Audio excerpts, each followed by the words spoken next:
against the Pacifico commercial? After a hard day's work, I like to sit down to a cold, crisp bottle of Pacifico. That's so awesome. You brought lime. Pacifico. And don't forget your limes. Leave your limes at home. You'll get upset.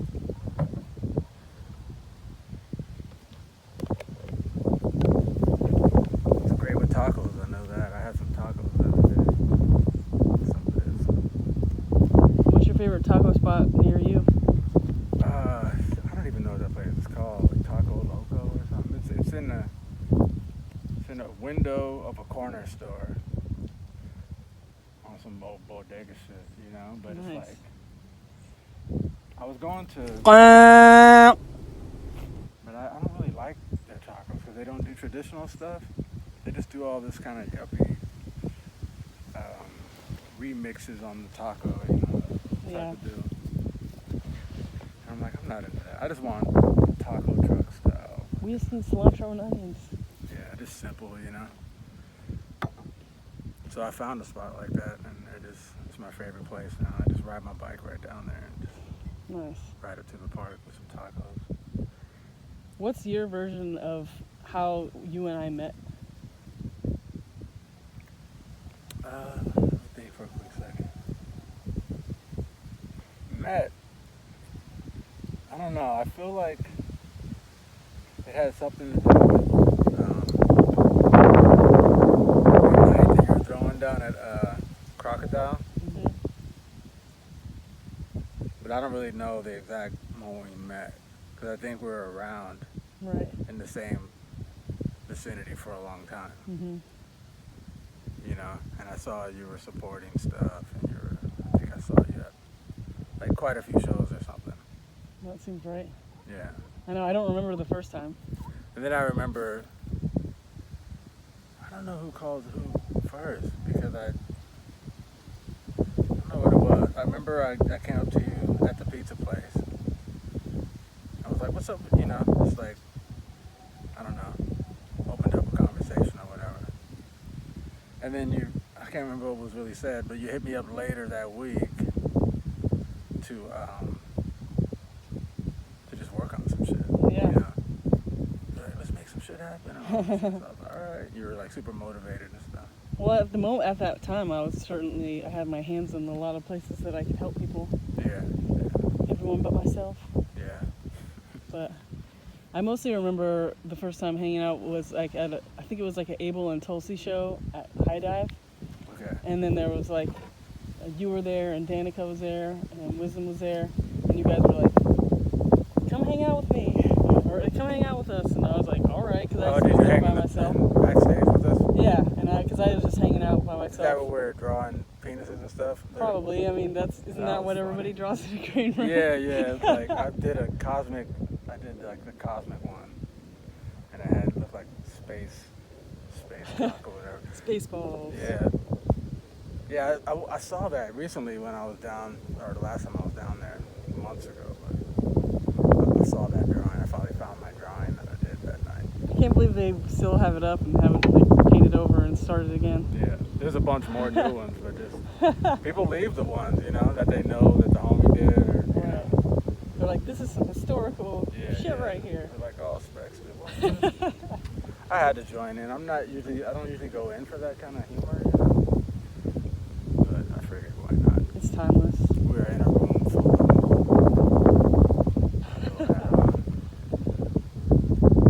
So what's the next steps on the Achiever? It's just the InDesign? Yeah, basically, yeah, just getting the books designed. I still have to color issue 3 and 4. I just finished coloring issue 2. But yeah, all the black and white and artwork was all done in the springtime of the first month or so of quarantine. That's cool, you were motivated. Yeah, because I was like, I gotta do something, you know. It felt different because I was doing the same thing with the music and stuff to where I was like, the art was saving me at that point, just mentally, and I started to peak during that time as far as like the ballad loneliness, you know. I was like, I wasn't seeing very many people to begin with, Mm-hmm. you know, and then the quarantine thing kicked in. I was like, all right, I've already been practicing for this, but, you know, I still had to get over it somehow. So the art helped me get over it, basically. I just got so focused on that. That's awesome. Trying to do a page a day, stuff like that. I got really fast at drawing, which always happens eventually. The first 10 pages of Achiever Takes Down the Man, I actually scrapped them because I made some mistakes on them, and I don't know, I wasn't really focused. So I just, some of them are pretty good pages too, but it's like, you know, it's too late. It's not a part of it. You know, maybe I'll put them out in the, when I do like a trade paperback Right. version of it, I'll put some of that in there. But yeah, I'm glad I started over. Starting is like the hardest part for Yeah. comics, you know, because you kind of want to start on the right rhythm, you know, and you just want the flow to be, and then you want it to be consistent after that, you know, you just want it to start correctly, and I don't really start correctly. A lot of times I'll start out and I'll make a bunch of mistakes, or I'll like redo shit, you know. It's like I'm noticing going back to stuff, like how much I redid. It's usually only the first beginnings of a chapter though. Those will be the hard ones for some reason. And then once you're on like page 8 or 9 or 10, you know, it's like, all right, I'm in the middle of this, I'm good now, you know.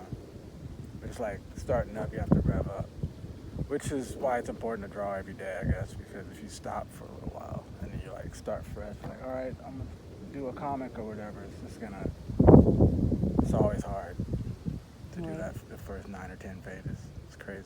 Do you have like a routine, like a daily routine or something to help you get that shit done, or you just find it?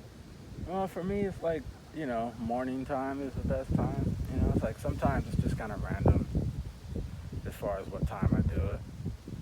But yeah, it's nice to wake up and jump right into it for the most part for me. If I let the day go by, then it's like, Yeah. and sometimes I'll work a bunch, like, you know, between like 6 a.m. and 9 and 10, you know, to where I've done a bunch of shit before the day really even starts. Those are the best days, that actually, like, I bet. yeah, we get a bunch done. Early morning. But yeah, it's like I've got a comic sitting on the table now, and I'm kind of afraid for it because I'm, in a way, I'm going to be starting over, you know, because I've already finished Achiever Takes Down the Man, so I'm mostly just putting the books together. So I haven't been drawing comics now for like probably a few months, you know. I was Right. like, shit, already I'm rusty, just like that, you know. But I've got this other comic that's already written that comes after that story called Demon Mountain on Mars. Wicked. And yeah, he hangs out in Mars for like 10 months and tries to make some money so he can shuttle back to Earth or whatever. So he's doing like odd jobs and stuff. And he goes on this mission inside this demon mountain to get this jewel back. And I just wanted to do something with a sword in it, 'cause, you know, so he gets a sword in this one. And so, you know, his weapons are different. His shield gets fucked up in the other story, so he has to redo his shield somehow. So he'll have some new gear, basically. And it's mostly trying to just like, I don't know, I think everything I do with it is going to be a little bit different just because I'm trying to like, it'll be the same in some ways, but it'll be different as far as like how it's drawn and what it looks like. And trying to experiment, you know.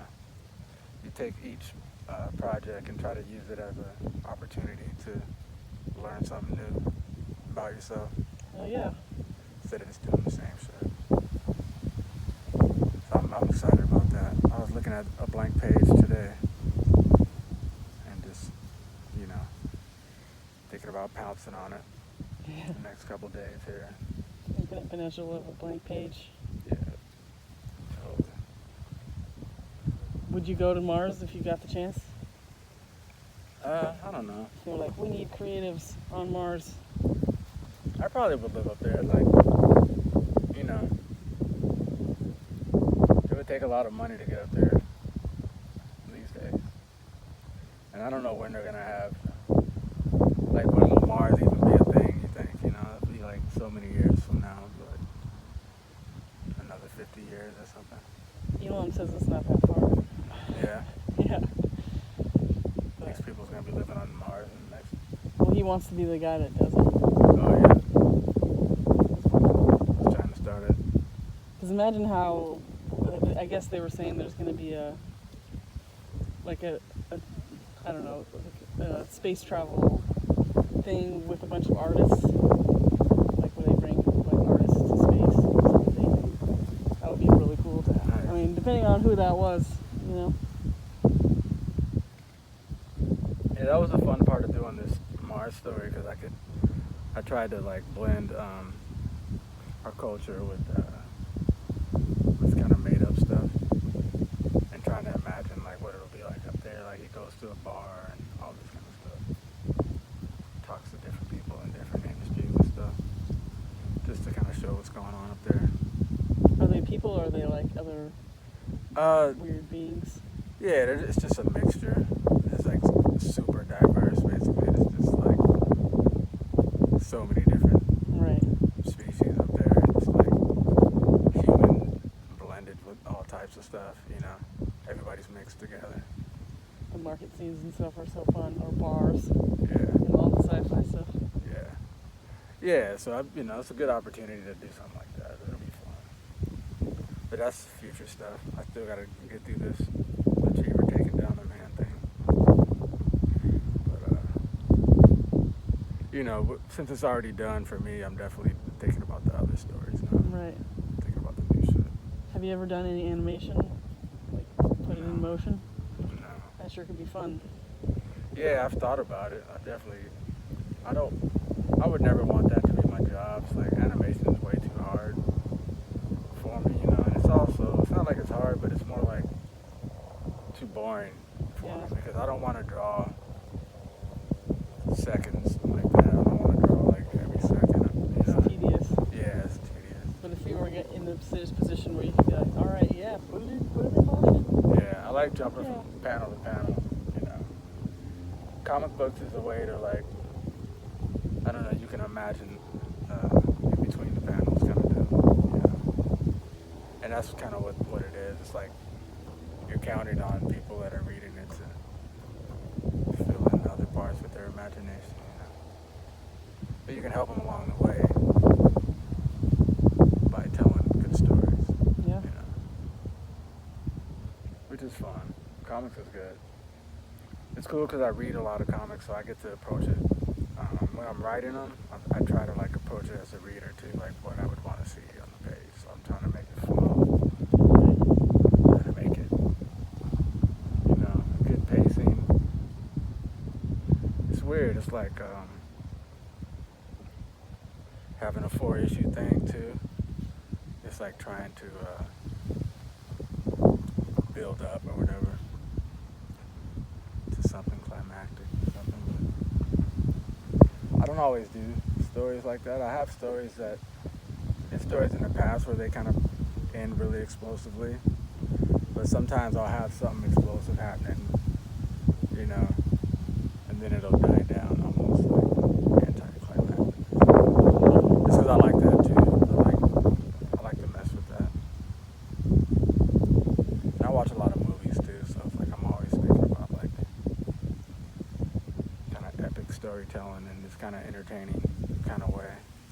Because I want it to be entertaining. I want it to be like consumable, I guess. Right. Yeah. What was the first comic you finished? Shoot, man. As far as like a whole Yeah, or epic. whatever sticks out. I've done a lot of comics. I've been doing my own thing on my own, like as a kid for a long time.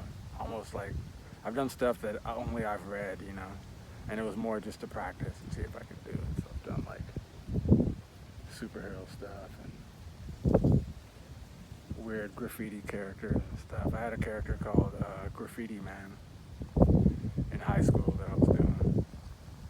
published a couple of those through the yearbook, you know. Nice. So that was kind of fun. And that was just me like taking graffiti and then turning it into like a superhero comic kind of deal, which is super fun. It's way out there. It's like bizarre, you know. And then in the 90s, I did a couple things. I did this thing called Crew, which was like, and I printed those up at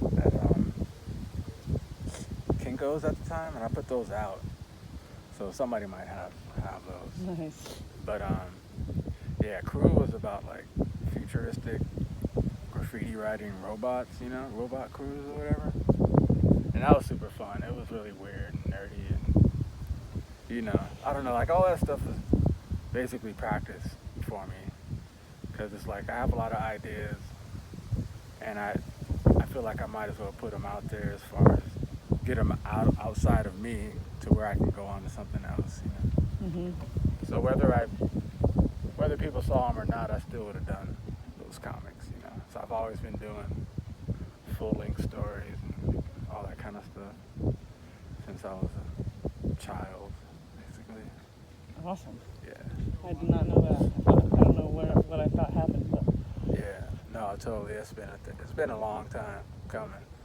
Like 8 years old, I probably started doing my first stories and stuff.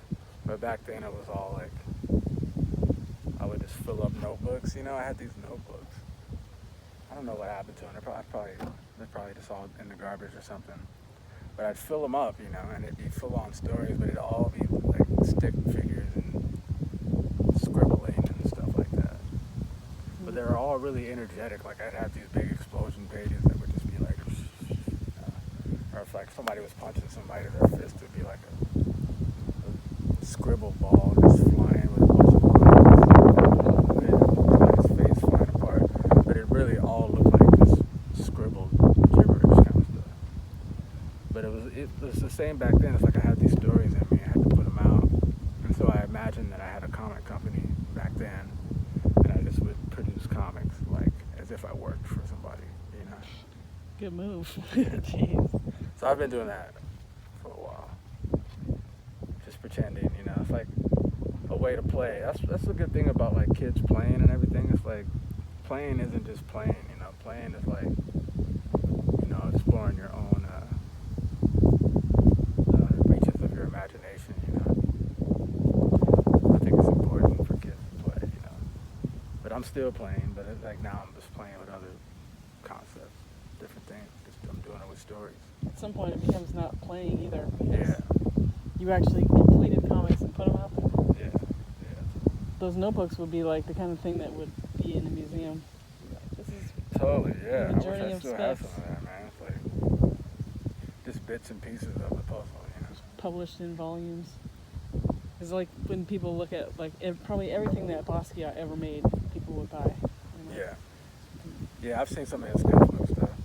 I love that shit. I love sketchbook stuff, man. Like, that's always the best. Like, every comic book artist that I know of, when I see their sketches, I'm like, yeah, it's like so much cooler than their Yeah. completed works, you know. And, you know that guy, J.T. Wilkins? I don't know who that is. He's a comic book artist. He's one of those people. It's like, I mean, I like his stuff. I like his comics and stuff. But for some reason, when I look at his sketchbook, it's like, wow, like that's where it's really going down at. Because he just throws he has the craziest, most complete sketchbooks I've seen. Because he throws so much on a page, you know. So just have a bunch of ideas right next to each other, just all types of random thoughts, all drawn out, kind of. And it's crazy to look at. It's just mad looking, you know. But it's so cool. Like it's like some of his best stuff has been in those sketchbooks, basically. What's the name of I never his told him that. I comics should that he tell him. makes? Afro-futurist. Cool. Yeah. And a couple other ones. Wow, this is amazing. Yeah. Let's go, guys. Hey. Holy shit. But yeah, sketchbooks are like that because you're getting loose, you know, and you're not. Like I'm almost performing when I'm doing comics because I'm trying to do my very best, you know. I'm like trying to like. A lot of times in comics, I'll start to relax, which is where the sweet spot is when you start to like be like, okay, I'm not trying to impress everybody. I'm just trying to like, I'm just doing it in a natural way, you know. Like some panels I like, there's nothing to them, and those will be like my favorite panels, you know. For some reason, just because it was done so effortlessly, you know. And for me, there's something about that too. Like, comics has the ability to like, I don't know, you can just do both, you know. You can have some really complex thing that everybody's like, wow, look at that art, but you can also have something that tells the story so well, and it looks effortless, like it looks like a sketch almost. Mhm. And I've seen comics like that, like From Hell and couple different comics that are like that are really cool. It's like, it's almost like you can't flip it open and be like, oh, that's cool looking. But if you're reading it, then you're like, oh, this works super well. You know? Guy Davis is another guy like that. He just has a really loose style. It looks like he did a comic in a day half the time. When you look at his comics nowadays, it's like a panel in a minute or whatever, you know. He's just like, everything looks like it's done really fast, which has a kind of a good look to it too. It has that speed kind of look to it. So I get jealous of that kind of stuff sometimes. If I take too long on something, you know, I'm just like, all right, why am I still drawing this? You know what I mean? It's like, I should be done with this by now.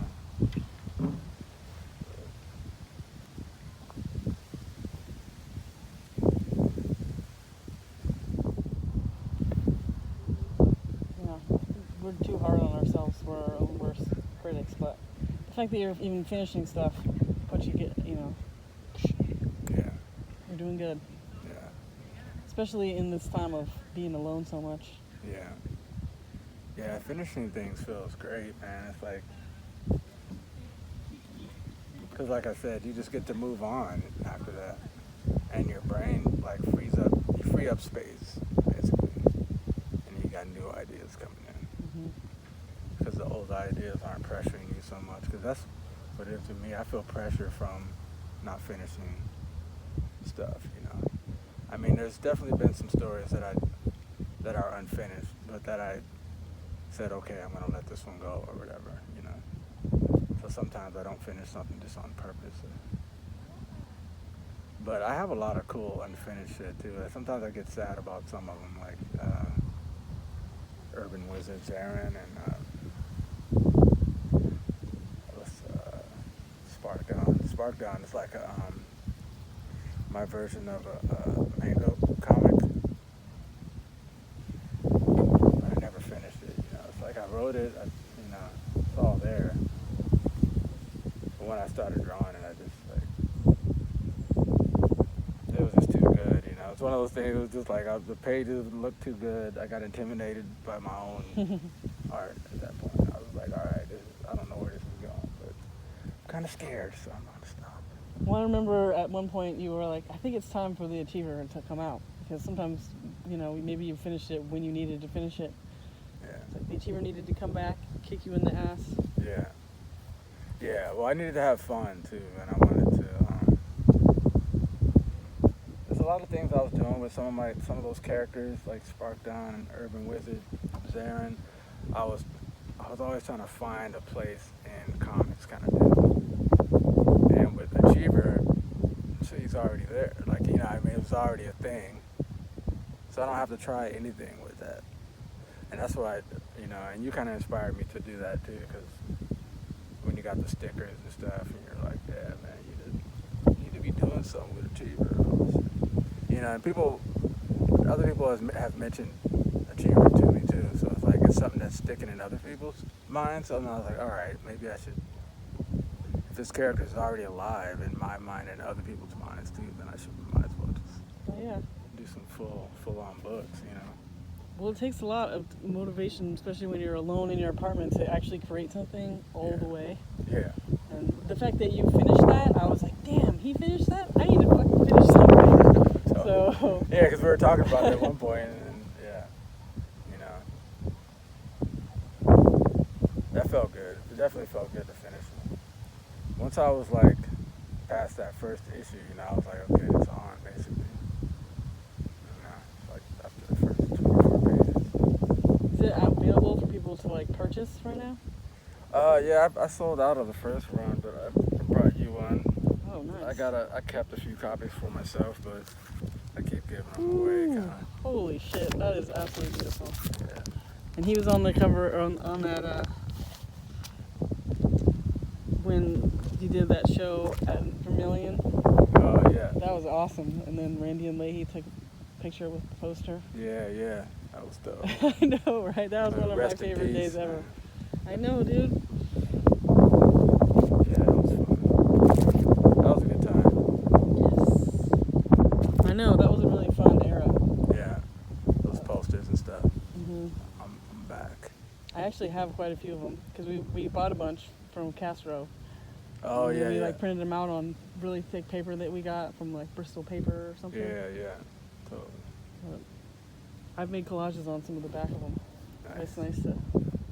But I mean, because there was like 25, Yeah. so we don't need all of those for your future museum exhibit. No. And then I saw there was another thing that you did that was like a compilation with some people with Castro. Oh What's yeah, that? yeah, totally. The Gibson comic anthology. That was fun. It didn't turn out exactly how I wanted it to, because I was working with a lot of people, so I was running into problems here and there, like just trying to get everybody to, I don't know, getting people together to do stuff is kind of hard. Yes, especially now. Sure. That was before, but still, but that's one of the things about working with other people is that, you know, it's not just on you, and then it brings in a whole new selection of issues. Yeah. You been writing any rhymes lately, or? Not really, not since the springtime. I mean, I have been the whole time, but I mean, I did something the other day. Like, I got a record coming out with Gary in November, Nice. and it's just all the stuff I did beginning of summer and late spring, isolated gem stuff. And I added one new song on that I did just before I sent it off to him, which was like, I don't know, a month ago. Are you able to record everything in your apartment? Nice. Yeah, it's not how I would want to do it because it's this program Audacity, which I don't like at all, man. It's like, I don't know, I'd rather use Pro Tools or something simpler. But this one, it has something with the latency, to where if when I rap on the beat, it throws my verse like all every which way instead of just leaving it where it was. And then I have to fit it back to where it's supposed to be, which is super annoying. You know, I'd rather just leave it because it'd be more natural and it would sound like how I did it, but instead I always gotta move it around, which always makes it sound a little weird and wonky. Which is why, like, I don't know, there's things on the songs that are, you'll hear it on the album that are like not perfect, but it also makes it sound cool. That's not exactly perfect, but I rap fucking perfect, so no. I just don't like hearing my shit like even a millisecond off, you know. I just get kind of annoyed with it because it's me. But, I don't know. Latency, man, it's so annoying. That's why I like Pro Tools, because it's just like, I want to be able to use it like a 4-track recorder, you know, just lay the shit on there and just have it be organically just in place where I don't have to be moving stuff around. That's my most hated thing about computers is the fact that people can just like kind of fit their song together and it doesn't matter where they put stuff, you know. It's like you can have the worst rapper just come in and just say words and then you can move the words around and make them sound cool, basically. And that's what people are doing too. Some people are doing that. Being One used to do that shit. Like he used to like make people that were kind of whack sound a lot better, you know. He was good at that. That's why when we made a record, it was so fun because I could just lay down the raw tracks and he'd just have fun with it. And I trusted him to just do whatever with it. And it never needed, I told him never to do too much, you know, but if he wanted to have a little fun, he can have a little fun. So it's kind of co-produced in a way by him in that way. But it, you know, that could be fun, you know. I love collaborating, so I don't mind people messing with stuff. But I would never want to lean on that to where it's like you come in and you don't even rap on beat, but then when you come back to the studio the next day, everything's perfect. It's like that's not cool. That's an illusion.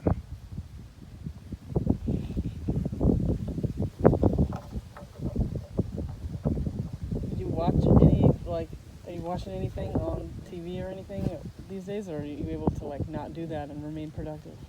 I know that's... I watch a lot of YouTube and, you know, Netflix and stuff. Netflix is pretty boring right now. Mostly because I've seen everything that I like on there. I don't know. A lot of times I try to just stay off of that stuff. I'm kind of having a hard time with it right now. So I just get bored and start flipping around. Right. And it's like, waste a lot of time. I figure if I just jump into this comic, you know, it'll keep me from doing that all the time. But what's keeping me from jumping into it is the fact that I'm just still finishing up this other thing. So it's like, a lot of times I don't like my head split up into, you know, too many different areas. That makes me feel unfocused. And I make a lot of mistakes if I'm unfocused, you know. Little technical stuff that I'll see later and just be mad. There's even a mistake in this, you know. You're probably the only one that would notice it. I'll show you. It's cool that it comes with a sticker. I realized I didn't even get any of those stickers. Oh, The other yeah? day I was like, man, I don't even have an Achiever sticker. Yeah, I only have like 3 more. So basically, this is a mistake in there. This flaming guy here, I'm showing you the last page. He has the yellow word bubbles, and I did Achiever's bubble yellow accidentally. That's supposed to be white. But that's it. Yeah, that's not the kind of thing people would notice. Unless, oh, I see. But it's, I mean, on that page, everything's on fire. So. Yeah. Yeah, it just bugs me. But yeah, it came out good. It looks great. Do you ever do art for other people where they're like, hey, I want you to make this for me, or, you know, make, if someone asks you, have you ever done like album art for anyone else? Or Yeah, totally. Not very often, but yeah, I definitely have. It's not easy, man. It's not my forte as far as like taking direction from folks. I do better if I just have freedom, you know, to just do Right. whatever. So that's why I've never done a lot of that. But I don't know, at the beginning of the quarantine thing, I was doing drawings for like $50 for people and stuff. So I was able to eat. I didn't have no money, so I was like, all right, I gotta do something. And so that helped me out a lot, actually. I don't even know how many I did. I did like quite a few of them now. I was doing like people's names and stuff in graffiti and Cool. yeah, just sending them off. Making money that way. I asked because I've been really wanting to make album art, and so I put it on this guy's Kenny Beats on his Twitch stream. I was like, if anyone wants free album art, I'll do it, because I wanted to like get out there and be like, I'll just do it. And so the guy, I mean, he lives in the UK, but he was like, I want flowers on fire in a garbage can, which is like, I cut up Salvador Dali art. Where the hell am I going to find a picture of a garbage can? Yeah. You know, but I mean, it's still weird to, and I made some album art for Otis and Shabazz Palace's thing. It never came out, but I worked on it for a long time. It's really cool. Hopefully you'll get to see it someday. But yeah, it's weird when you know, I think it would be way more fun to just have someone be like, make whatever you want when you listen to the song. Yeah. I did something for Metal Chocolates when that first came out, but they didn't use it. It was like super like provocative kind of. I liked it, but for the time it was kind of like, I don't know, it was really sexual and stuff. What I did. Well, that album was. Yeah. I have that box set. It was like a box set that came with, and there was a poster in it, but the poster was of like elephants, Nice. which would have been where your art would have ended up, somewhere in that. Yeah. Yeah, they went with something else eventually. I think they used what I did once though for a poster for a show or something. I think they might have used it once. But there might be something floating around. And then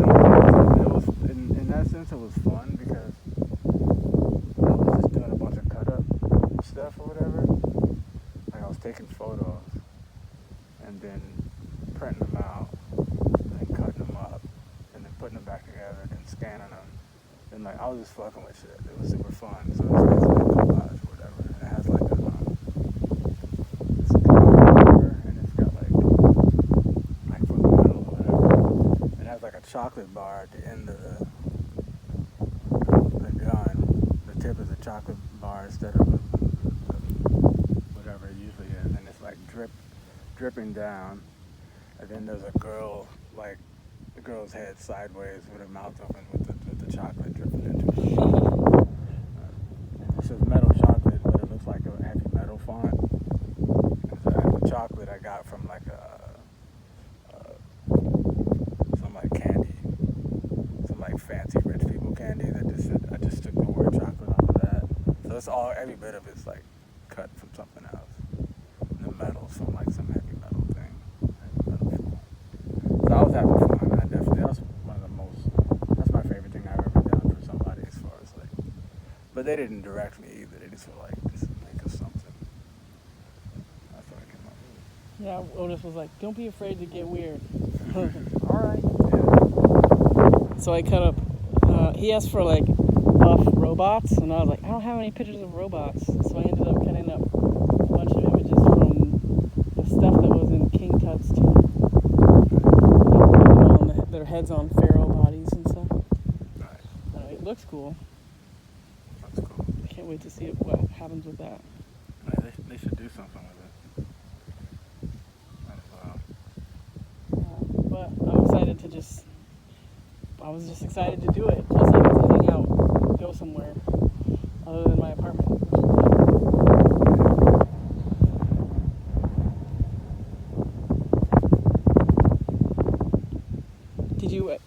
What did you do with For Culture? Are you still with them? No. What I did for them was just like a little something. We ended up doing something at, just putting on an event or something at Washington Hall. And I did that little art display thing. And that was about it. And then the grant after that is the one I did for the Gibson thing, the comic anthology. And I almost got another one this year. I applied for another one, but I didn't get it. They just hit me up like at the end of July and said I didn't get it, or the end of August. Which I was kind of sad because I kind of wanted to do it. It was a grant to do a graphic novel, but at the bridge, the Fremont Bridge, where they have those up there. They were like, yeah, you tried it in your studio. And it was weird because people were like bugging me to fill out that thing for months and months and months and months. And then somebody called me again and were like, it's due today. You have to send it in today. So I did it in like 15 minutes. I whooped it. Yeah, it was so crazy. I just sat there and did it so fast. I can't believe how fast I did it. It's like you stress out about shit like that, and then when you have to do it, you just do it in a few minutes. I just was like, and they liked it, and then I was one of the finalists or whatever. So they hit me up, and we had a Zoom meeting, and we talked about comics and stuff, which was actually a good conversation. It was just good to like, they were asking good questions. And I think some of them really wanted it to be me too, but I don't know. I don't know what it came down to. We'll see what they produce out of it. I think it's 2 different artists or something doing 2 different graphic novels. It's a cool location. I might have scared them because I told them that I was just gonna improv it, and I was talking to them about doing improvisational comics. So that's how I created Achiever, even was just freestyling, And I've always done that. I've always done stuff like do the first few pages freestyle and then kind of see where it goes, and then try to make a story out of it because it's just fun to do, and you come out with good things that way. It just kind of brings stuff from your subconscious out. And but yeah, I might have spooked them with that though. They kept asking me like, "What's it gonna be about?" and how can it help the community? And I was like, I don't got no spill, but it will have something to do with everything. It's gonna have something to do with bridges because I'll be sitting in a bridge. It'll have something to do with Fremont. It'll have something to do with Seattle in general. It might have something to do with gentrification. It could have something to do with all that shit. But I couldn't give them a big juicy, you know what I'm saying? Like, it's gonna be about this and that. It's like, no. It's like I was planning on, and a trip was like leading up to the point where they were gonna call me back and tell me if I got it or not. I had already written a story by then,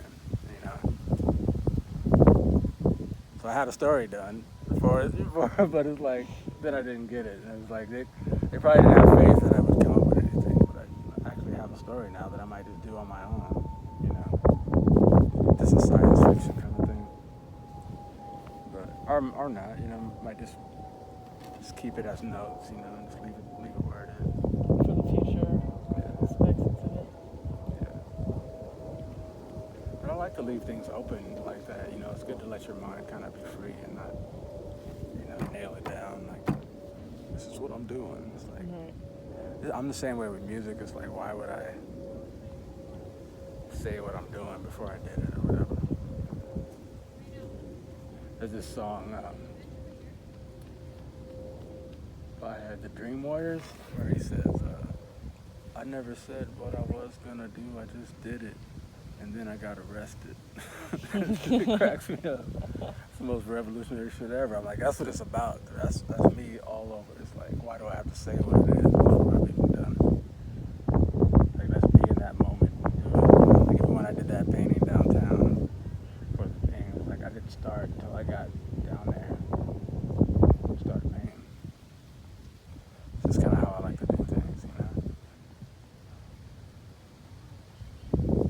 This is the most, this is me not doing the freestyle shit. That's like just me trying to like focus in on something. So I love the colors on it too. It's simple because I don't know how to color comics. Like I don't know how to do the fancy stuff with the layers and lighting and all that kind of crazy stuff. People get so deep with the coloring nowadays. That's not my world, so I just kind of do it a simple way. Yeah. Lighting is like my worst enemy. It's the thing that stops me from doing most of my stuff. Yeah. And I don't much like all the computer effects in comics anyway. Like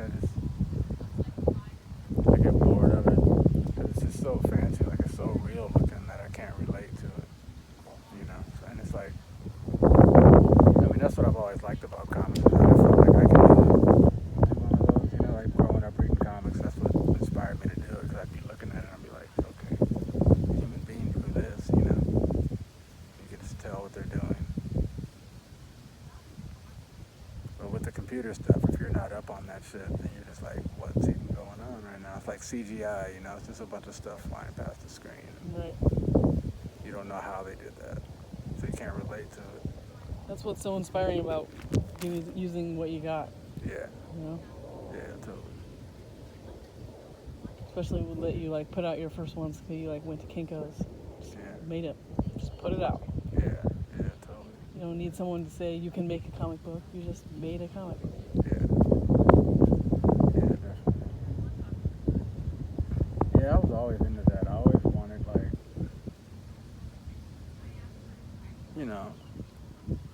not even just for black people or whatever, but it's like it's stuff that I just never saw around me. It's like I was like, when I was a kid, I'd always be thinking to myself like, where's art shit at? I'd see all these, people with comic companies and movie studios and all this shit. And I'm like, how come, where's our shit like that? It's like, how come we're not doing that stuff? I always thought that as a kid. It's like when I would talk to people around me, it's like their brain was programmed to think that we weren't a part of that or something. Like that wasn't meant for us or something, like doing shit. I never got that at all, It's like I never understood that. It's like to me, I feel like I'm part of it too, like I'm supposed to be part of this too.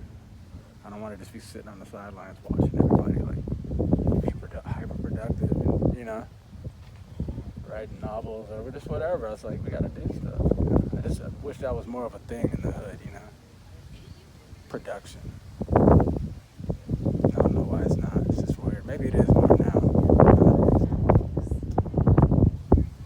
to not be at all. People just think I was crazy for wanting to do shit, you know. Always had all these dreams. I've always had the same dreams, like, since the beginning. This is all childhood stuff I'm doing here. It's like all shit that I've always wanted to do. But people will talk to you like that, especially like in the hood. They'll even talk you down like you're not supposed, you know, they'll be like, oh, you think you can do this and that? You can't do shit. You're like, you know what I mean? Just try to keep you down. Right. Talk shit about you. Same with rapping. It was the same thing with rapping. It's like, to me, that gave me tough skin, you know. It just made me more stubborn to do it even more. So I never minded it that much, you know. And it also was normal to me that, you know, it's like we give each other shit. And I guess, you know, it's just how it is. People always want to tell you what you can't do. You know, it feels like there is no such thing as delusions of grandeur when you work in the music industry. Yeah. It's like I've already worked with some of the most famous people in the world. It sure feels like you can do anything if you put your mind to it. Yeah, totally. That's where I'm at. Me too, man. I think a lot of us are crippled by the quarantine. But you've obviously excelled during the quarantine. Maybe Trying at least to. that's what it seems like. I'm every trying day. to. I've definitely been trying to grow and just be focused, you know. And it's weird now. I feel unfocused, but I think that's just because it's summertime and I don't know. I'm still focused and I'm still getting shit done. I'm also trying to, you know, get some sun, ride my bike around, make sure I do that too before it's gone, you know. Yeah. And it goes back to the bad weather.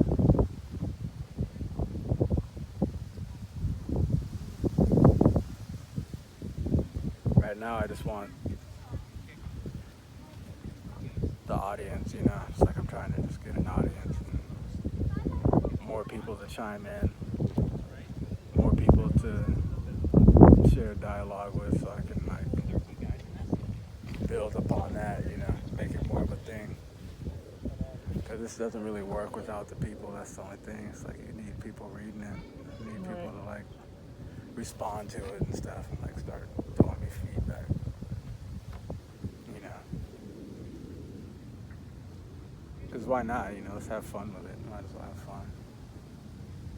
And I have been getting some good feedback too. People are like letting their kids read it and stuff, which is cool to hear. Yeah. And it lets me know to whenever I'm tempted to like get super good at like I don't know if there's any cuss words in it. There might be. I don't think there is.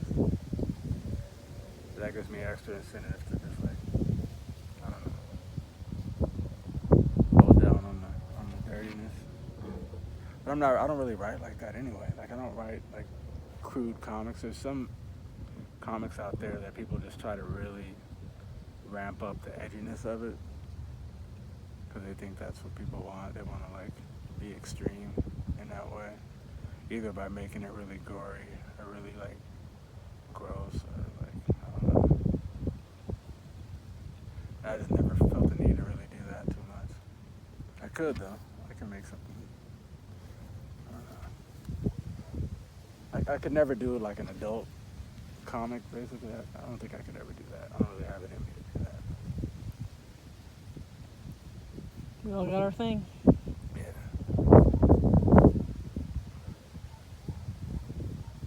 I just want to entertain mostly and also just start something. I just want to start something and see where it goes, basically. Like you want to see the kids wearing Achiever t-shirts? Yeah, definitely. Gotta get some shirts going.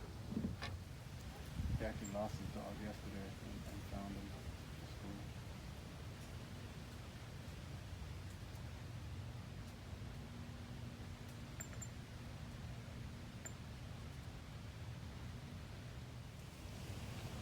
So I have a question from the Ring of Doom. He wants to know if you have any messages for beings from other planets, because they've been getting a lot of weird information. Yeah. Basically, what I would say to beings across the universe that might be catching wind of all this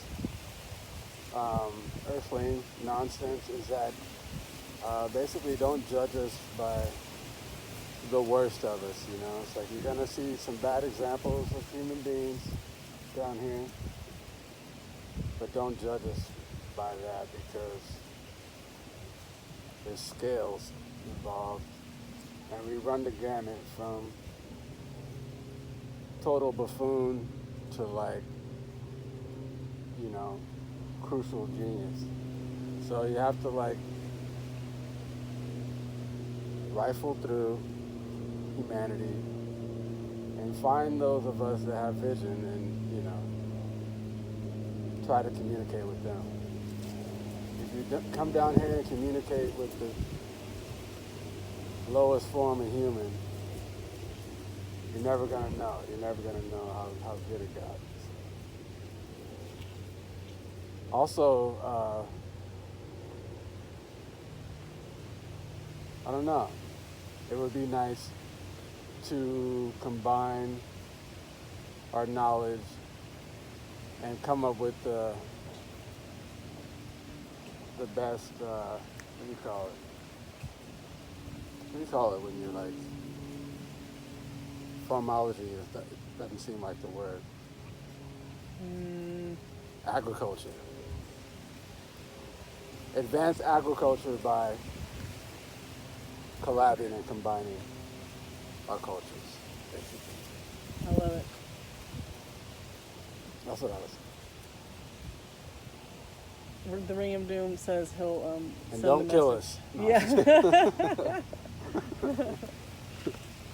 Right? Awesome. This is a pretty lush planet. There's not a lot of planets like this in the universe. That's what you think. Well, I mean, I'm sure there's quite a bit, Right. but we don't know how close they are to this place, to this exact atmosphere. It might be some other atmosphere that we wouldn't even like, but maybe they survive great in, you know. That's what I imagine. I imagine it's a different, you know, recipe on other planets, you know. Because planets are so diverse. They're so diverse. I mean, we have a habit of thinking that if these are the elements needed for life, or whatever, you know what I mean? When they say they're looking for planets, they're looking for planets that resemble this place. But what if there's some other weird kind of backwards planet where people are living fine on, but it's just has nothing to do with how we live? Like they don't breathe oxygen, maybe they breathe something else. Maybe they breathe like, you know, hydrogen, or, you know what I mean? It's like maybe it's all flipped, and they'll probably look a lot different. I can imagine too. Like maybe their skin is like, you know, never know. That's what I like about drawing aliens, and kind of thinking about how an alien would look, you know, from different environments, you know. Even here you have microbial life, like down by volcanoes, underwater volcanoes and all that shit. Seems like nothing could live down there, but there totally is stuff that lives down there. So it's like, you can have life in a lot of different situations, you know. This isn't the only way to make life. The lush planet Earth. I always think about that too, like what if something lived on like Venus and all that stuff. I try to imagine characters from other places so I can make their body structure different according to where they're from, kind of deal. It's fun to think about. Oh yeah. I was trying to make a supervillain.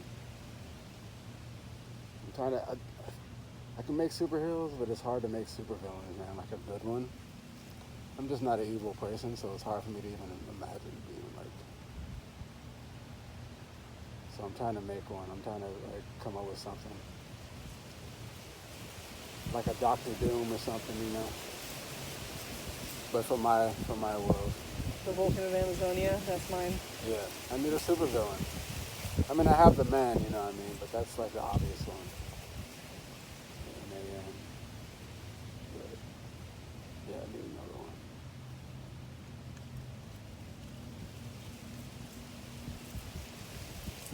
I know, what if there's beings that didn't even need, I mean, their sustenance was sunlight, Yeah, totally. and they could get everything they needed from that. Yeah. Infinite possibilities there. Yeah.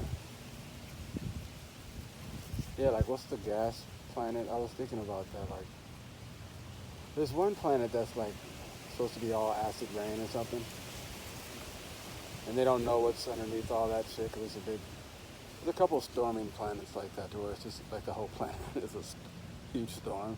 They have no idea what's going on beneath all that, you know, or what it would be like on the ground floor. Like, what if there was something just like chilling down there? Just like, that would be so nutty, man. It's like their cloaking device so that we don't see it. Yeah, It's like they're like, it's Space Force. No, you guys are not coming here. yeah, You can't even, we don't even want you to see how dope this place is. yeah. You would come and The pillage sweet- us, do sweet your spot. colonialism bullshit, Yeah, and we're not having it. yeah. Try to bring Christianity to other planets.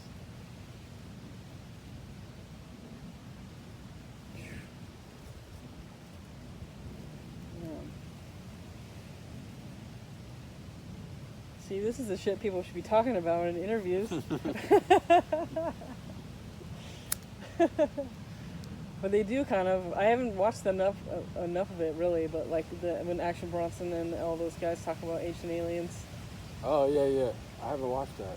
I've only seen a couple of them, but I don't have that kind of cable. Yeah. I don't know, but they're hilarious. Yeah, it sounds like it would be funny. Entertaining.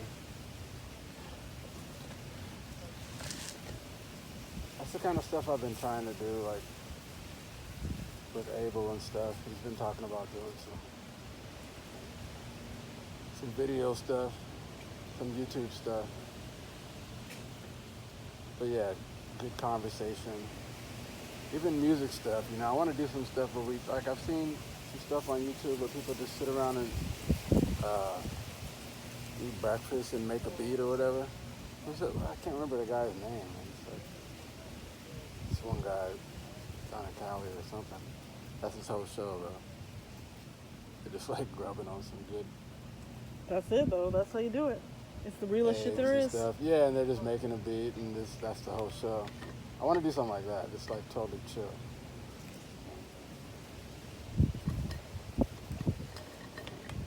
That's what I'm trying to do, man. Literally, all that stuff. Yeah.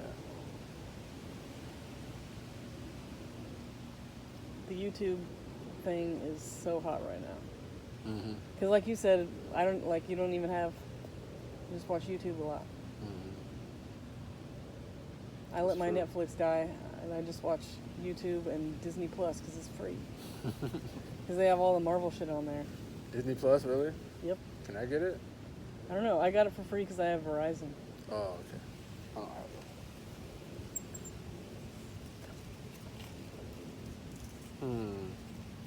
Yeah, YouTube's been it for me right now.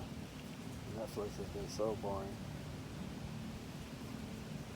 I've been thinking about getting Netflix again so I can watch The Umbrella Academy's second season. Just Yeah. because my dad told me that I was like The Umbrella Academy. When I went to London, I read 2 books about underground cities in London while I was on the trip. And they all had to do with umbrellas. And I even got a picture of a bunch of umbrellas that were like, you know, how people get them in the wind and they go upside down. Oh, yeah, yeah. Yeah, I had some cheap umbrellas back in the day that would do that. I don't even have an umbrella, and I'm like from here. Yeah, I have one. I know I'm not supposed to, but sometimes I don't want to get wet. Well, a lot of times it's not just rainy; it's also like windy, and the rain's coming to you from all sides, Mm-hmm. and so they don't really do much. But Yeah, last time it was windy and rainy last year, my umbrella was going every which way. I was like, just wasn't working. I turned it towards the wind, and it started just crushing down on it. It's kind of hilarious. And then I couldn't walk very fast. So I was like pushing against. See, they're tricky. Maybe my priorities are just off. But I also like taking pictures in the rain, so holding an umbrella and taking a photo. Isn't it Harold Sondheim? Wasn't that a music guy? I don't know. I think Sondheim is like, I feel like it's like a line of pianos or something. Huh. But shout out to you, man. I like Yeah. your bench. That was fine. 1990.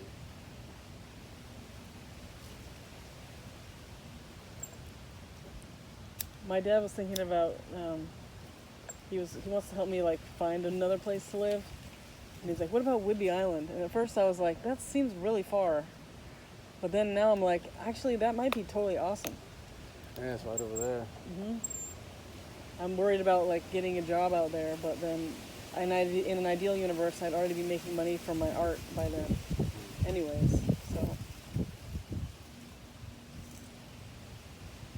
it might be totally awesome. Could be. But I still would rather live in like LA or New York, but I don't really want to like live a life where I have to make lots of money. But it would be nice if I did. Yeah. I think about that too. It's like I think I'm a person that wants money, you know? It's like I just want to have money. Not for any bad reason, you know? I just think for all the ideas I have and all the stuff I want to do, I feel like I'd be a good person to have money. Like I feel like there's a lot of people with money that aren't really doing anything. They're just more like a cog in the machine, you know? They're just there to transfer it, really. It's like they're not doing shit. So I want to be a person with money that's doing a bunch of shit too. You know, just putting a lot of output out there, like a lot of art, starting record labels, all that kind of stuff. Because that's exactly what I'd be doing. I'd be self-publishing all day, all year long. That's all I would do. I think that's a good thing.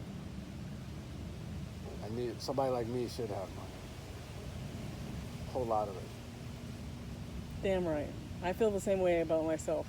That's why I feel like I'm wasting my my energy by delivering DoorDash, when I should be like using my energy to create opportunities for other people to be doing something awesome. Yeah. But I'm just not there yet. It's honestly the only way I know to make the world better is by doing better myself, you know, Yep.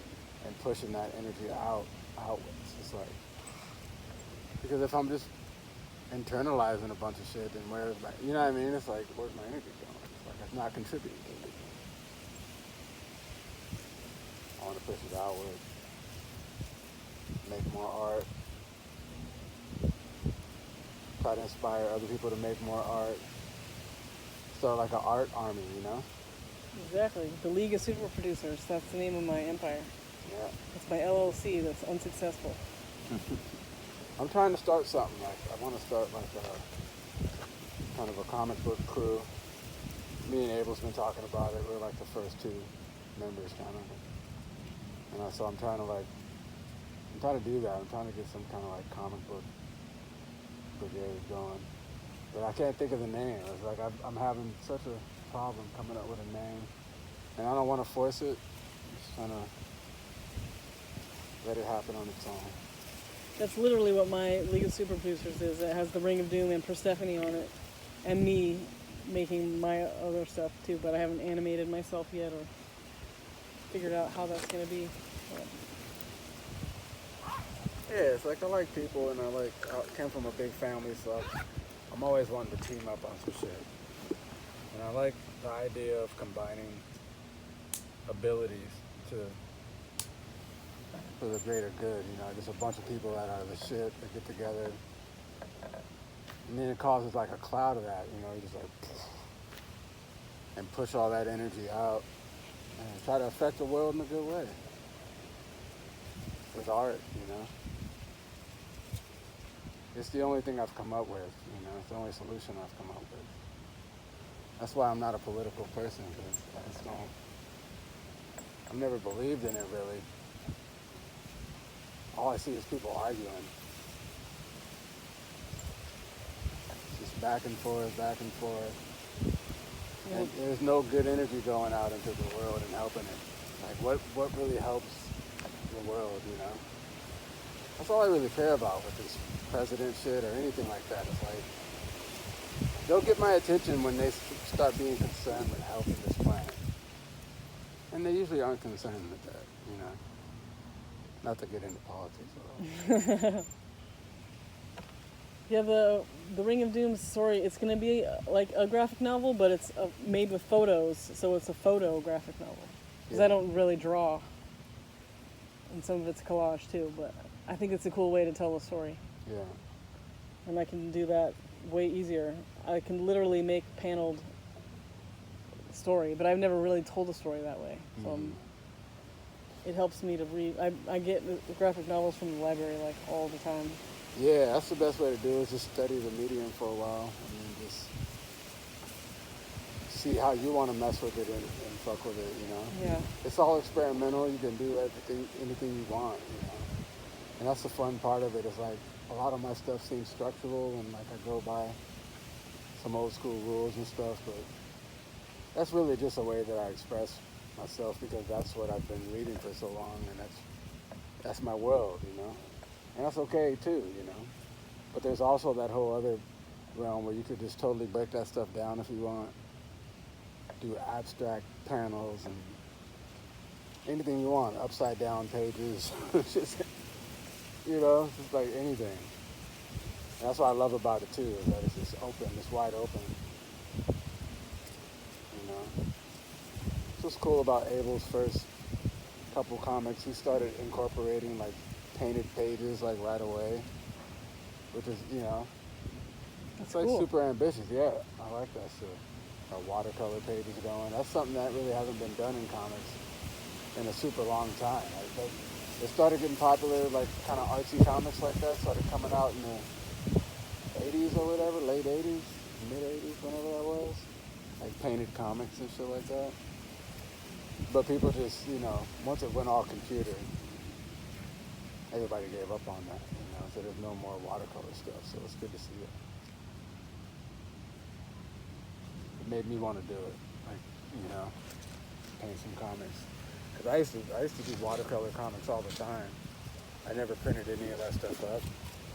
But in a lot of my old graffiti books and stuff, there'd be like a comic in the middle of it. If you're flipping through, you're like, oh shit, there's a full-on comic in there. Nice. And a lot of times those would be painted.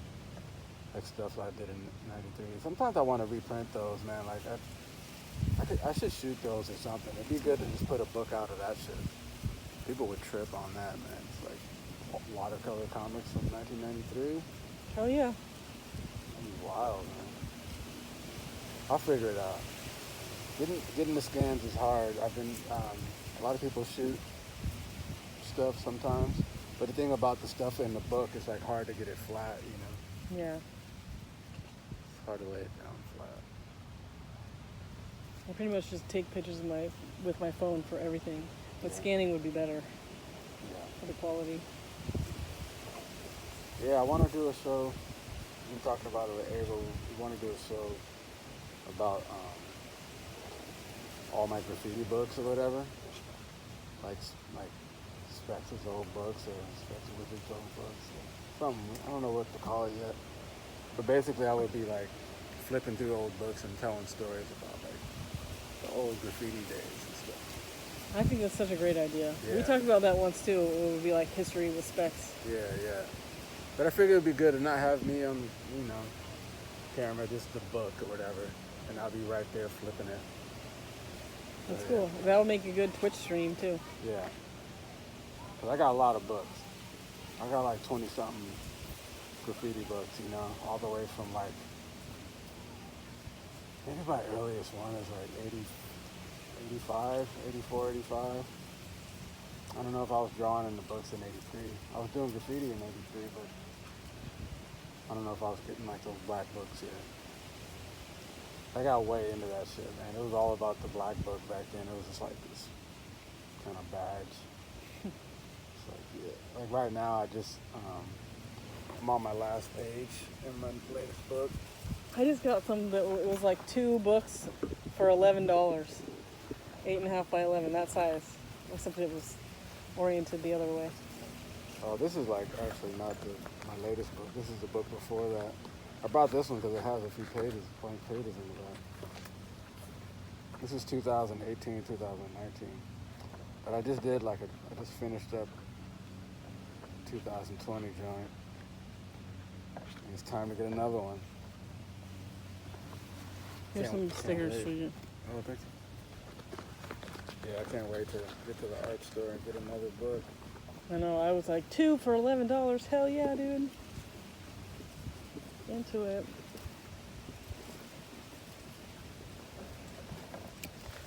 Yeah, it's bugging me that I don't have a sketchbook right now. Sucks.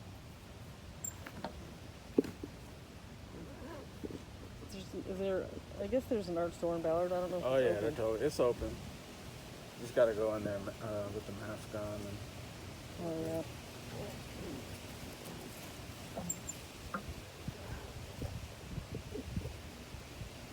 When was the last time you were on a boat? Oh man, a couple years ago, it's a music festival over on Bainbridge. Awesome. Yeah, it was fun. It was with all those fake floor dudes. Fun. Yeah. It was weird. It's like there's some guy that was like the king of Bainbridge or something. And he hanging out just being a dick, and there ended up being a big fight at the end. And we missed all that. Took off before that. But it was weird because it was like we could have stayed. We almost spent the night. I'm glad we didn't. That would have sucked. But that guy was asking for it. It was a good show though. There's these 20-somethings that had a band. I can't remember their name, man, but they're really good. You know, it was good to see. They were just straight up kids, you know, and they were killing it. They had that conviction, you know. That was good to see.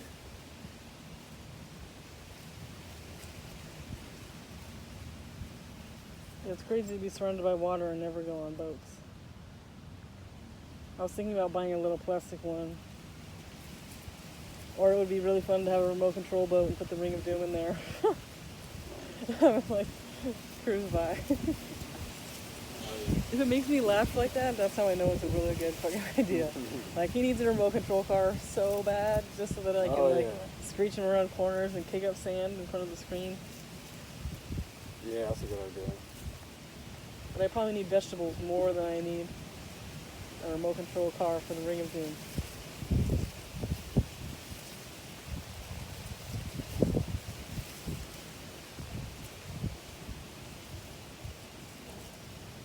I think it'd be cool to have a collage. You could tell a graphic novel story with collage also.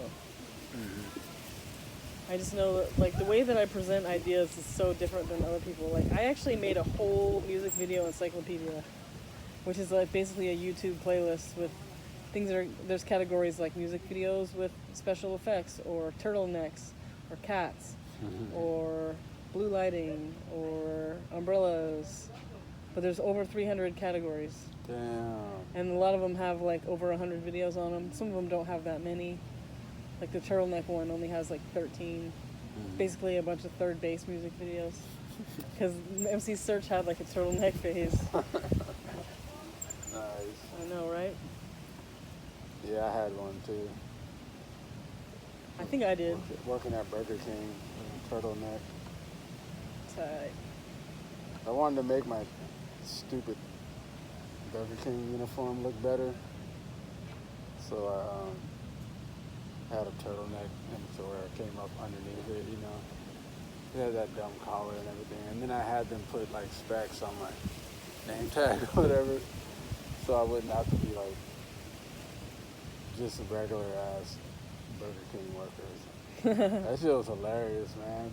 My friends used to come down there and laugh at me and shit. They'd be coming down from the projects, cause it's right down the hill from the project, from High Point. And people would just laugh at me. So mean. What are other jobs that you've had? Oh man, I've done a lot of stuff. I did landscaping when I was 12 out in Cleveland Forest. At the school I was going to, they had it so you can be like a week on the school and then a week landscaping and shit. So I had a week out in the woods type shit. That was super fun. I must have been, I was probably like 12 or 13 when I was doing that shit. And then those were my first jobs where like all I had to do was like different programs and stuff through school and shit, like the summer jobs and all that shit.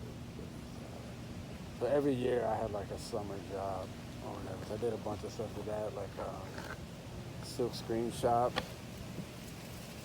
Jane Ink. I worked there for a little while. I almost became a printer there, but then they went out of business for some reason. Something happened.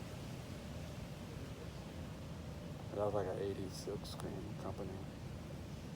And then, of course, the comic store, Xanadu Comics. And the records. I worked at a couple of record stores. Done a little bit of everything. I even worked at a fur trader where you're like a runner. You go grab minks, different and beaver pelts and shit. Throw them on the table so the buyer can look for them, you know? And then they do an auction. A couple days after that. That was a weird job, like 14 hours a day. Sometimes we spent the night one night because they had so much work to do.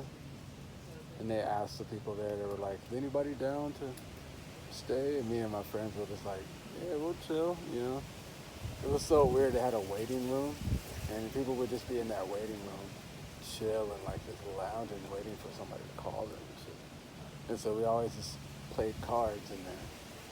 I met so many cool people in there, just like, I don't know, just some real folks or whatever. That was a trippy job. I don't even know if it's still there. It was by South Center Mall. Like across the tracks, back behind that shit. That was a trip, having to go out to Tukwila at 4 in the morning. That's early Yeah, or late. Either one. yeah. Yeah, I was bugged out, man. That's about it. I did a few other like temp service kind of jobs too. That always sucked. Sometimes that could be fun, but that is mostly whack.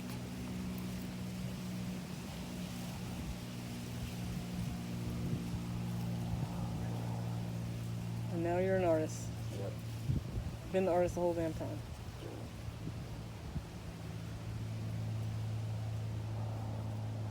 Yeah, I had 2 jobs lined up at the beginning of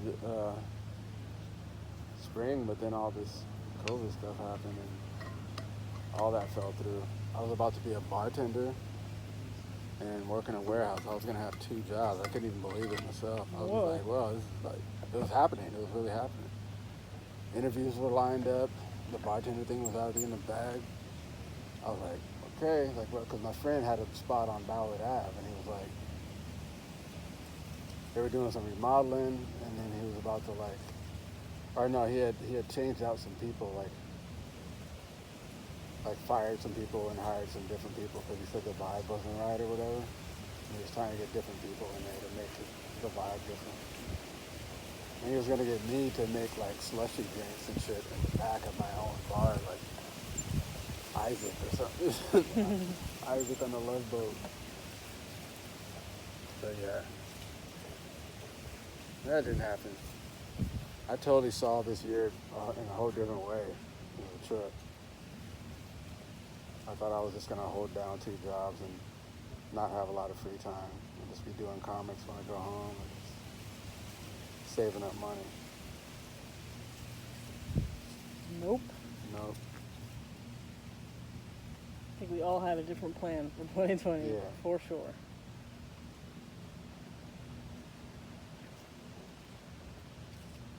Monkey wrench. Is that the name of the bar? No, this whole year is like monkey wrench. All right.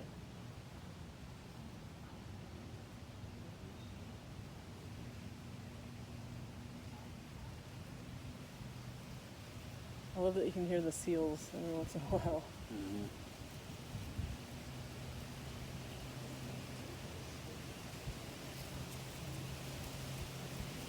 I'm glad it cleared up some, man. That smoke is not good for me. I mean, I can see it, but I think it's like,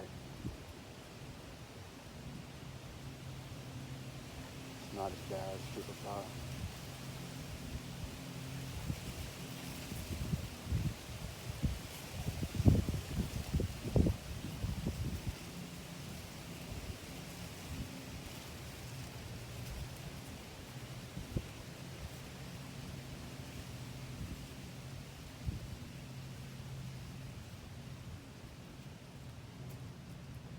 How do you see the rest of 2020 going? Do you have a plan, or you just, what's going on?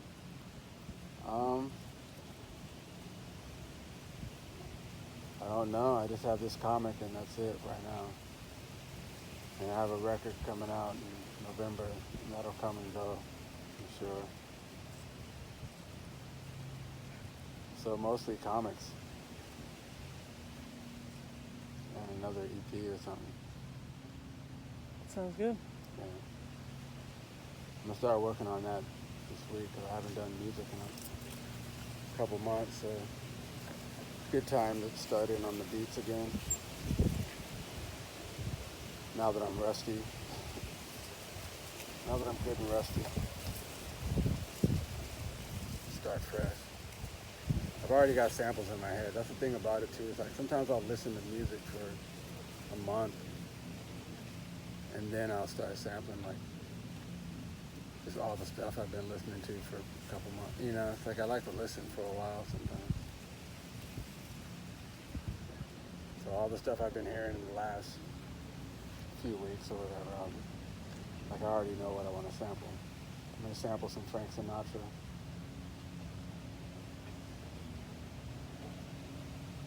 That's the first thing.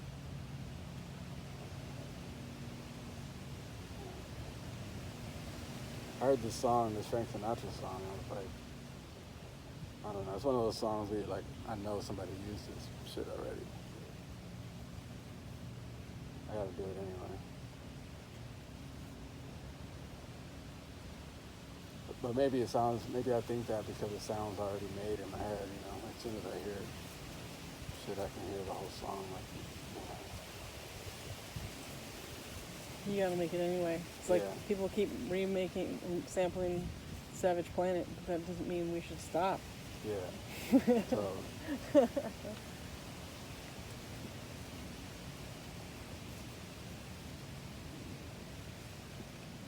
Flying Lotus just did that on Flamegro, and it's so fucking good. You know that guy? A little bit. I don't have any of those. Does he have a lot of vinyl out? I don't know. I haven't been able to buy, since I can't afford to live with my record collection, I haven't been buying any. Yeah. I have 5. One of them is Black Wizard. Yeah, I haven't seen a lot of Flying Lotus vinyl. I'm sure he does. It would be a most beautiful thing, and it would be such a vision. You know, I can only imagine. Just even the album art alone is beautiful. So, Yeah. and on Spotify, when you play it, there's like 15-second loop of stuff that's like cool animations. Nice. Crushing the game. He made a movie and everything. Whoa. It must be nice to have all the like the tools to make everything at your fingertips. I mean, we do too. It's just different tools at different levels, and Mm-hmm. you don't have to worry about making money. You can do all kinds of more fun stuff with your day. Exactly.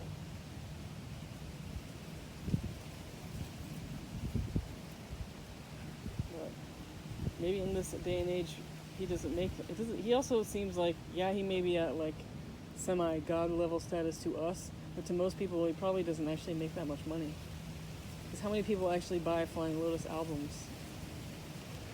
Yeah, I heard his name a lot back in the day. Like people, you know, other producers I know talk about him a lot. So I'm just not that. I haven't really heard much of it. I'm sure I have. Maybe I didn't even know I was listening to Flying Lotus, but I probably heard some of it for sure. But I don't own any of it. There's a lot of cats I haven't really listened to that much, as far as like a lot of the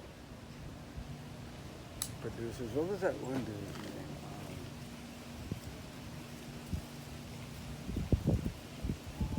Daedalus. Remember that? Mm-hmm.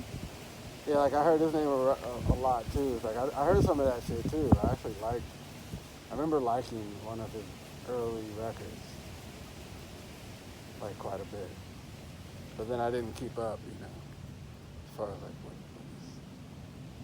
there's a couple guys like that, a couple producer guys that. There's a David Lynch song on the Flying Lotus album. Oh, It's wow. called Fire Is Coming, and there's a YouTube video for it, and it is fucking weird. It's like a Lynch version of the Where the Wild Things Are, kind of, Oh wow. and there's fire, and he's mostly just talking, saying like, fire is coming, fire is coming. So you should check it out. Yeah. It's hilarious.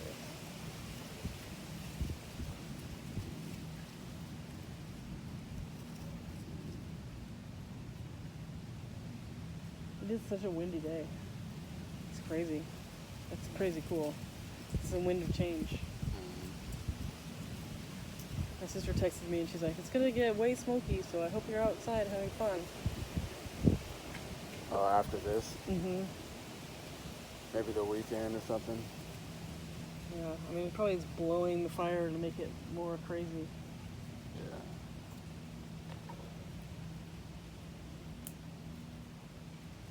Yeah, I heard Washington has a lot more fires than it did just a couple days ago or whatever. I feel like quite a few, not as bad as California, but it's happening all up the West Coast, I guess. David Lynch was right. Fire is coming.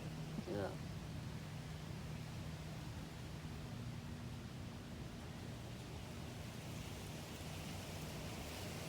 They say lightning causes most of them, but they're saying that humans cause a lot of these, which is unfortunate. Man, I hate hearing shit like that. I'm like, really, you guys? Like,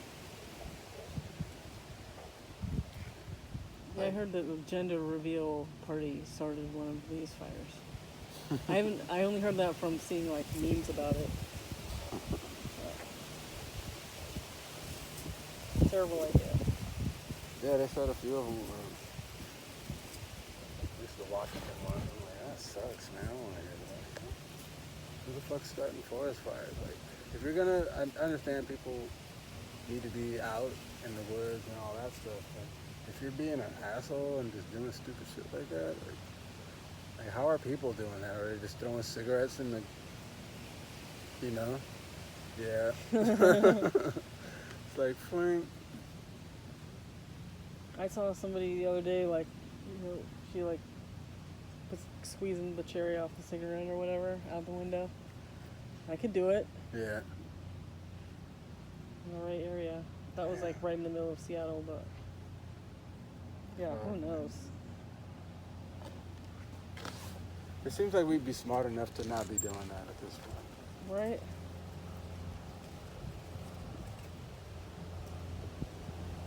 And if you're in the woods, like, how does it? I don't know. I don't get it. I don't see how it can happen so easily. Yeah. But all it takes is one. I did see a tree when I was hiking the other day. I saw a tree, and I sat and drank a beer. this tree, and it was literally just had been hit by lightning or something because it was all black, you know, and it was split in half. I was like, oh, this is the kind of shit that literally sitting at a like potential fucking forest fire area right there. I was like, oh, this is crazy. That's how easy, you know. Can definitely see how that can start one really quick. This lightning has to hit strike somewhere. Yeah, Better off a tree than a person. yeah. Yeah, it was chopped so good. It was just like, it was all like, the whole side was black. Do you think this is one tree or a bunch of trees? It's like one. It's coming from underneath. Like it looks like this is one of those trees where the bottom is like way down there somewhere. Right. It probably has like legs This was more going on down the side of surface, hill. but yeah, that shit is like coming from up down the cliff somewhere. Like those, you know. Yeah.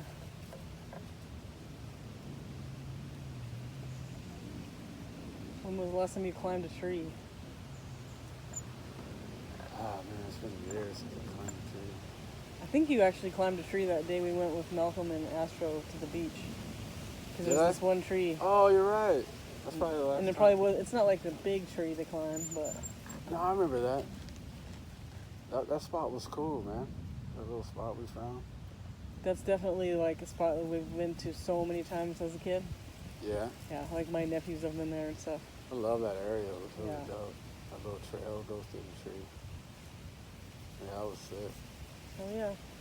And that's like on the way to Whidbey if you were to drive around too. When I saw that I was like, you know, maybe I could live there. It would be awesome to wake up and have like a yard or something to be in, Yeah. and as opposed to like just the middle of the city.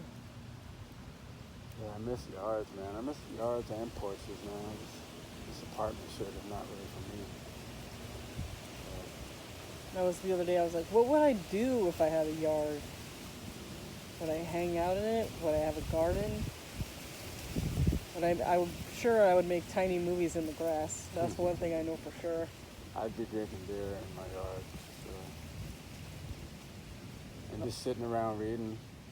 That's all I was doing when I was living at the inn. I'd be in the front yard, just have a couple comic books and some weed and some beer.